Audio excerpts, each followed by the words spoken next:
아멘. 잘 읽으셨습니다. 우리 옆에 계신 분 한번 반갑게 인사하겠습니다. 오늘도 행복하십시오. 오늘도 행복하십시오. 오늘도 행복하시기 바랍니다. 오늘 주신 말씀을 가지고 주님과 함께 걸으세요. 주님과 함께 걸으세요 라는 제목으로 말씀 전하겠습니다. 오늘 요한복음 14장의 내용은 우리가 제일 잘 아는 아주 유명한 구절이 있죠. 내가 곧 길이요 진리요 생명이다. I'm the way, the truth and the life. 그래서 정관사 더를 붙여서 하나님, 우리 예수님만이 유일한 길이고 유일한 생명이고 유일한 하나님의 자녀다라는 그런 의미에서, 유일하다는 의미에서 길, 진리, 생명이신 예수님. 이 배경에는 여기엔 다락방 강화의 두 번째 메시지가 있는데요. 13절에서 16절까지가 다락방 강화고, 그 다락방 강화의 마지막 예수님의 하이라이트를 장식하는 그 내용이 요한복음 17장에 나오는 예수님의 기도문입니다. 제자들을 위해서, 또 세상을 위해서, 또 교회를 위한 아주 유명한 기도문이 나오고, 그 다음에 18장 넘어가면서 예수님의 고난의 시간들이 이제 구체적으로 열거가 되는데, 오늘 이 두 번째 메시지, 다락방 강화의 두 번째 내용은 근심하지 말라는 내용입니다. 왜 근심하지 말아야 되는지를 예수님은 구체적으로 설명을 하시는데, 세 가지 의미에서 근심하지 말라는 겁니다. 오늘 본문 1절에서 7절까지 근심하지 말아야 되는 이유를 세 가지로 다루는데, 첫 번째는 믿어야 되기 때문에 근심하지 말라는 겁니다. 오늘 본문 말씀 한번 잠깐 볼까요? 우리 1절 한번 다시 읽겠습니다. 너희는 시작. 너희는 마음에 근심하지 말라. 하나님을 믿으니 또 나를 믿으라. 아멘. 예수님이 근심하지 않을 수 없는 상황 속에 몰려 있습니다.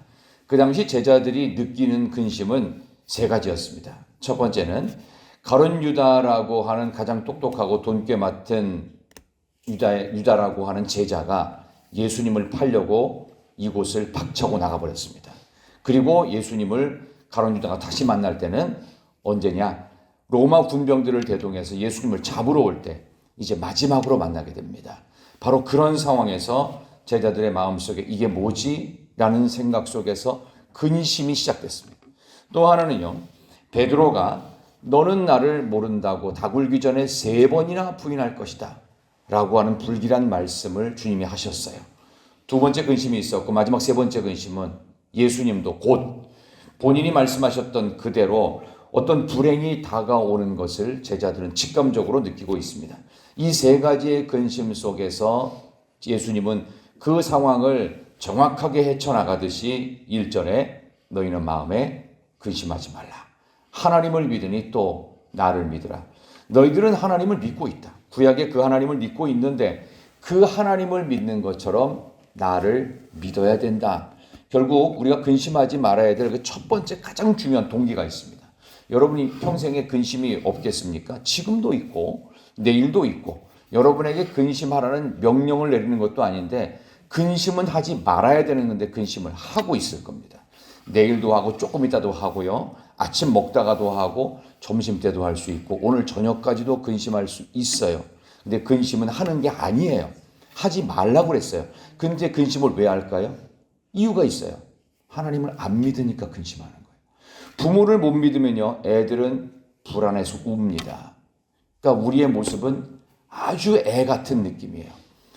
두려워하지 말고 근심하지 말아야 되는데 부모를 안 믿으니까 근심하는 거예요. 그러니까 결국은 우리의 마음속에 근심을 하지 않기 위해 제일 중요한 거, 근심은 그만하시고 믿으라고요. 어떻게? 그냥 믿는 거예요. 그냥.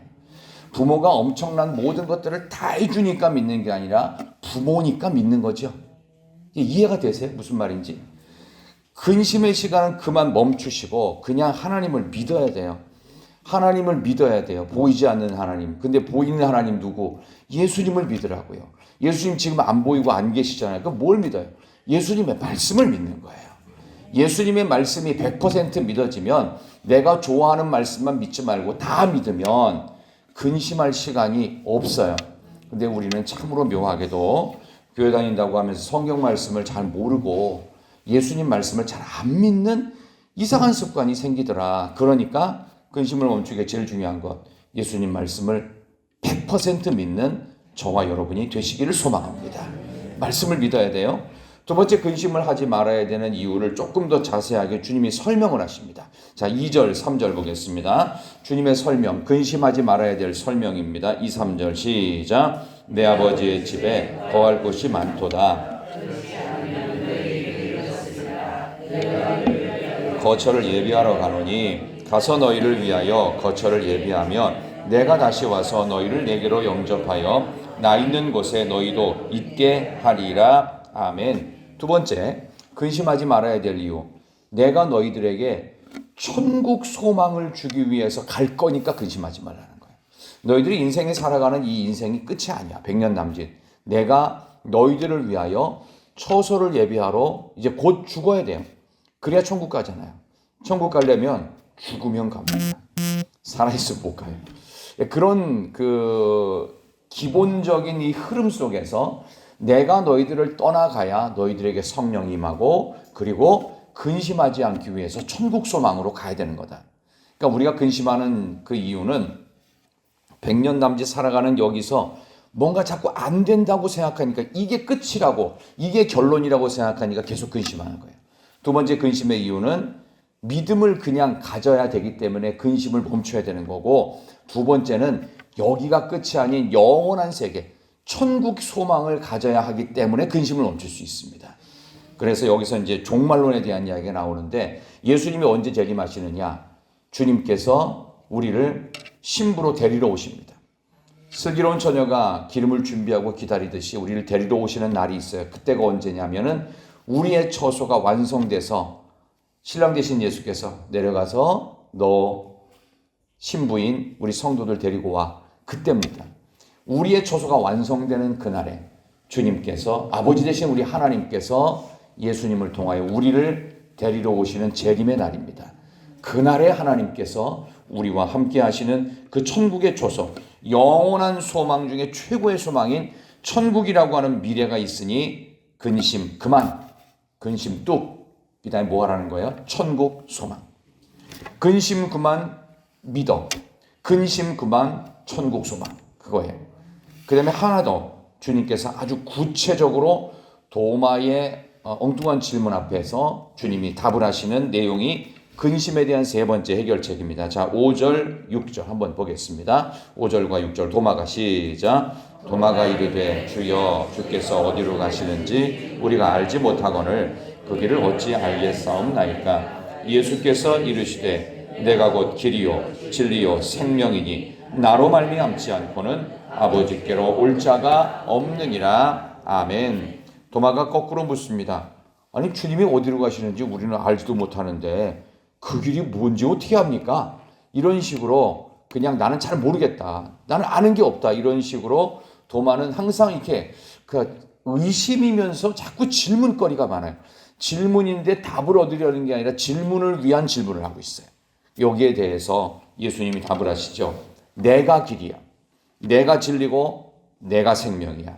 나로 말미암지 않고는 하나님 아버지께 못 와. 그런 식으로 주님의 정확한 길을 말씀하십니다. 예수님만이 참 구원의 길이기 때문에 더 이상은 근심할 필요가 없다라는 것이 예수님의 구체적인 설명입니다. 나 예수가 구원의 유일한 길이기 때문에 너희는 근심하지 말고 그냥 믿어. 그리고 내가 영원한 소망, 천국 초소 위에서 가는 거니까 천국을 소망해. 내가 길이라니까. 이런 식으로 주님께서 정확한 근심에 대한 멈춤을 말씀하십니다. 믿음을 가져야 되는 일, 천국을 소망하는 일, 예수님이 참 소망이요 길이고 유일한 생명이다. 여기에 대한 부분들을 우리가 흔들리지 않아야 됩니다. 주님은 여기에 대해서 분명히 이해를 못하고 갸우뚱거리는 제자들에게 부연 설명을 하시는 내용이 8절에서부터 14절까지 나옵니다. 여기 보니까 이제 빌립도 또 질문을 합니다. 자, 8절 한번 볼까요? 빌립이 무슨 질문하는지. 자, 8절, 9절 질문과 예수님의 답이에요. 8절, 9절 시작. 빌립이 이르되 주여 아버지를 우리에게 보여주옵소서. 그리하면 족하겠나이다. 예수께서 이르시되 빌립아 내가 이렇게 오래 너희와 함께 있으되 내가 나를 알지 못하느냐? 나를 본 자는 아버지를 보았거늘 어찌하여 아버지를 보이라 하느냐. 아멘. 빌립은 여기에 대해서 이해는 못하겠고 그러면 하나님 아버지를 보여주세요. 보여주면 믿겠습니다. 옛날에 그런 질문했고 그 전도하면은 이렇게 거꾸로 질문하는 사람들이 많아요. 요즘은 전도를 시작하면 무조건 안 듣겠다는 사람이 많은데 옛날에는 질문이라도 했어요. 하나님 보이지 않는데 보여주면 믿겠다고. 보여주면 믿겠다고. 그랬더니 그 당시에 많은 목사님들이 그런 얘기를 했어요. 삶으로 보여주면 된다고. 우리가 예수님을 보여주면 된다고. 오늘 예수님이 하신 말씀도 거의 유사합니다. 나를 본 자는 아버지를 봤는데 어찌하여 아버지를 또 보여달라고 하느냐. 10절에 연이어서 내가 아버지 안에 거하고 아버지가 내 안에 거하는 것을 내가 믿지 아니하느냐 하면서 믿음의 얘기를 하고 있어요.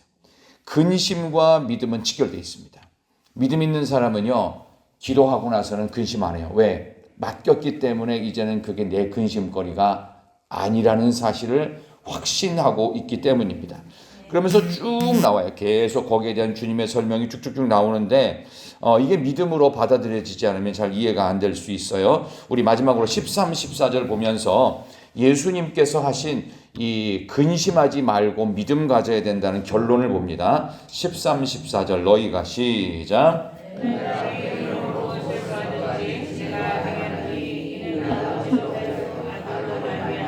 영광을 받으시게 하려 함이라. 내 이름으로 무엇인지 내게 구하면 내가 행하리라. 아멘.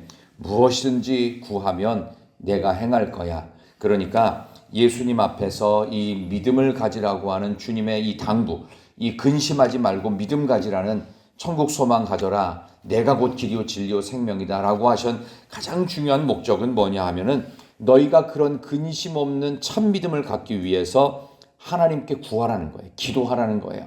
그것이야말로 근심하지 않고 믿음으로 살아가는 인생의 길이다라고 성경은 설명하고 있고 주님 말씀하십니다.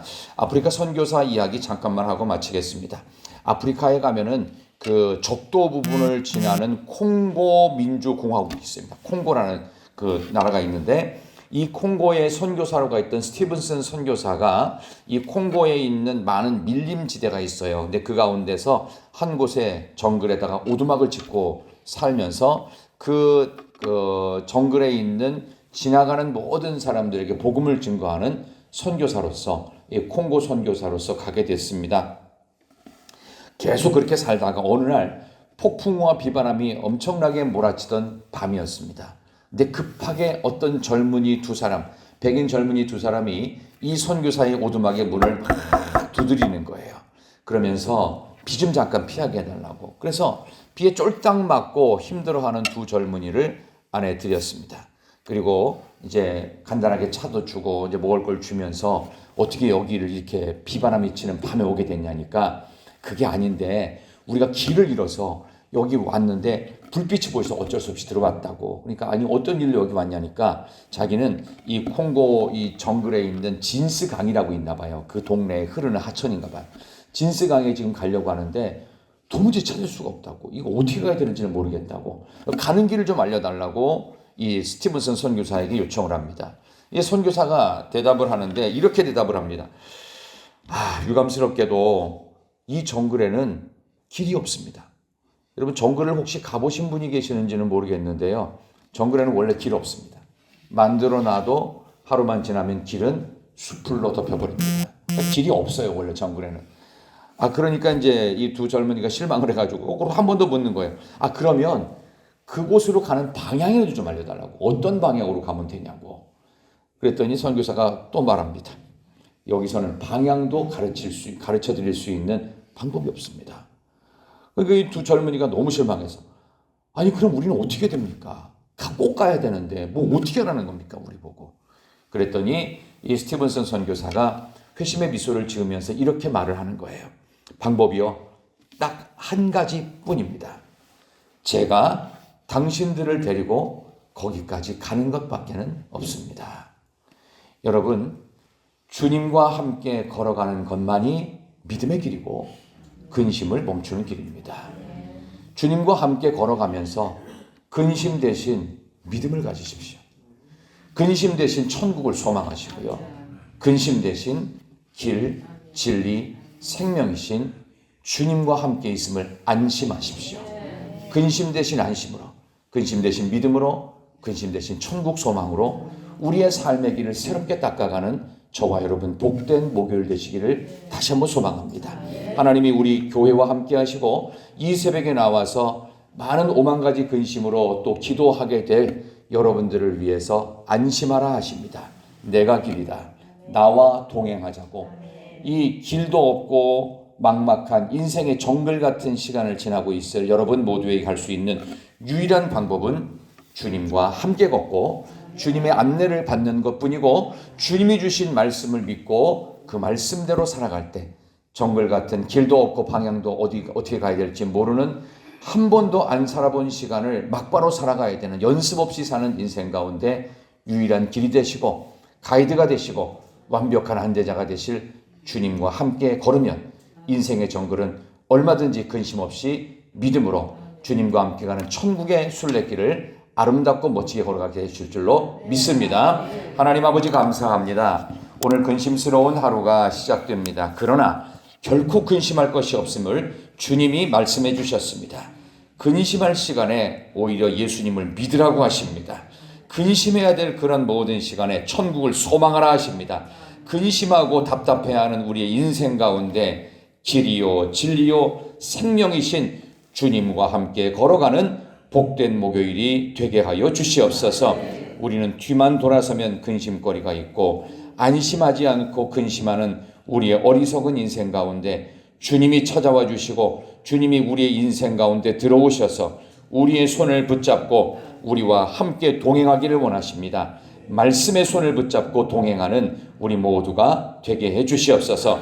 대한민국의 어려운 현실 가운데 주님께서 이 대한민국의 아픈 사연을 붙잡고 천국까지 인도하여 주시옵소서. 대한민국을 통하여 하나님의 위대한 역사들, 선교 역사들, 통일의 역사, 온 지구상에 예수 그리스도의 복음을 증거하는 놀라운 일들이 있게 하여 주시옵소서. 우리 다음 세대들을 살려 주시옵소서. 내일부터 시작되어지는 우리 청년부 수련회 가운데 은혜 위에 은혜를 더하여 주시옵소서. 성령 충만한 수련회, 영혼 구원의 수련회가 되도록 주님이 함께하여 주시옵소서. 오늘도 가지고 나온 기도의 모든 제목마다 응답해 주시며 근심은 멈추고 하나님의 말씀 안에서 주님 손잡고 동행하면서 안심하며 믿음으로 승리하는 우리 모두가 되게 해주시기를 예수님의 이름으로 기도드리옵나이다. 아멘.